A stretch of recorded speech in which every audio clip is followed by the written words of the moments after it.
যে কোনো পরিস্থিতির জন্য সব সময় নিজেকে প্রস্তুত রাখতে হয়। কারণ আজকে যেমন আছেন হয়তোবা কিছুদিন পরে এমন নাও থাকতে পারে। এর থেকে ভালো হতে পারে অথবা এর থেকে খারাপও হতে পারে। তবে সবসময় সামনে যেই পরিস্থিতি আসুক এর জন্য আপনাকে সবসময় প্রিপেয়ার থাকতে হবে। কিন্তু আপনি যদি প্রিপেয়ার না থাকেন, হঠাৎ করে আপনার জীবনে যদি একটা ধস নামে, আপনার জীবনে একটা বিপদ চলে আসে, তাহলে কিন্তু আপনি সেটাকে ওভারকাম করতে পারবেন না, তাই না? তো এর জন্য আপনাকে সবসময় মেন্টালি একটা প্রিপেয়ার থাকতে হবে যে হ্যাঁ, আমার জীবনে যেকোনো সময় যেকোনো পরিস্থিতি আসতে পারে। আমি যেকোনো কিছু ফেস করতে পারি। আমরা অনেক নারীরাই মানে সম্পূর্ণ হাসব্যান্ডের উপরে ডিপেন্ড করে থাকি। যেমন এটা খারাপ না, কারণ আমরা অবশ্যই আমরা আমাদের হাসব্যান্ডের উপরেই ডিপেন্ডেন্ট। কিন্তু তারপরও আমরা যদি পারি, আমরা যদি চেষ্টা করলে মানে নিজেকেও স্বাবলম্বী করতে পারি, তাহলে প্রবলেম কোথায়? অনেকেই দেখি খোঁচা মেরে একটা কমেন্ট মেরে দেয় যে আমরা এইসব করি না, আমরা এই করি না, সেই করি না। মানে এটা কি মানে খোঁচাটা মারার থেকে বরং ভালো না যে আপনিও এটা করেন? কারণ সবারই করা উচিত। কারণ আমরা নারীরা কিন্তু সবথেকে বেশি অসহায়। দেখেন, আজকে আপনার হাসব্যান্ডের হয়তো দিনটা অনেক ভালো, তার ইনকাম ভালো, আপনারা অনেক ভালো আছেন আলহামদুলিল্লাহ। কিন্তু ২ দিন পরে যে খারাপ পরিস্থিতি আসবে না, তার তো কোনো গ্যারান্টি নাই, তাই না? সেই সময় হয়তোবা ওই সংসারটার হাল আপনারই ধরতে হবে। অথবা এমন কোনো পরিস্থিতি আসবে যে আপনার দায়িত্ব কেউ নিবে না, বা আপনার কাছে আপনার হাসব্যান্ড নাই। তখন আপনার দায়িত্বটা কে নিবে? আপনি কিন্তু তখন অসহায় হয়ে যাবেন। আর একটা মেয়ে বিয়ের পরে বাবা-মার বাড়িতেও বোঝা।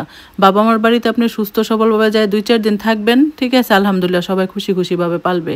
কিন্তু আপনি যখন যে একটা বোঝা হয়ে ওদের বাড়িতে যাবেন, তখন দেখবেন কি ২-৪ মাস গেলে আপনার ওই বাড়িটা জাহান্নামের মতো হয়ে যাবে। আর যদি আপনার কোনো ইনকাম না থাকে, আপনি যদি ভালো কিছু না করেন, তখন তো আপনার অবস্থা আরও বেশি খারাপ হবে।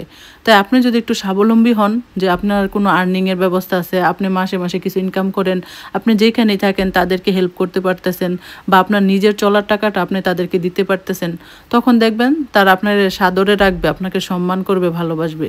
কিন্তু আপনাকে যদি সম্পূর্ণ আরেকজনের ঘাড়ে বসে থাকেন না, তখন বাবা মার কাছেও একসময় বোঝাই হয়ে যাবেন।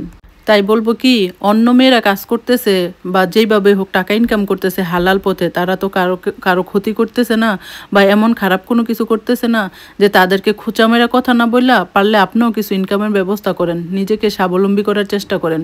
কারণ একটা সময় দেখবেন মানে নিজেই বুঝতে পারবেন যে না, আমি স্বাবলম্বী হয়ে আমি কতটা ভালো করছি। মানে আমার জীবনে যদি আজকে আমি স্বাবলম্বী না হইতাম, তাহলে আজকে আমাকে কি খারাপ পরিস্থিতি না দেখতে হইতো।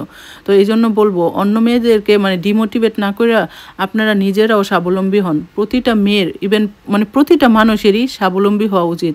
সবাইকে সবার নিজের একটা ইনকাম সোর্সের ব্যবস্থা থাকা উচিত। ইনকাম না থাকলে সে যে কতটা অসহায় থাকে, এটা যারা ইনকাম করে না বা যারা অন্যের কাছে বোঝা হয়ে আছে, তারাই বুঝতে পারে, বুঝছেন?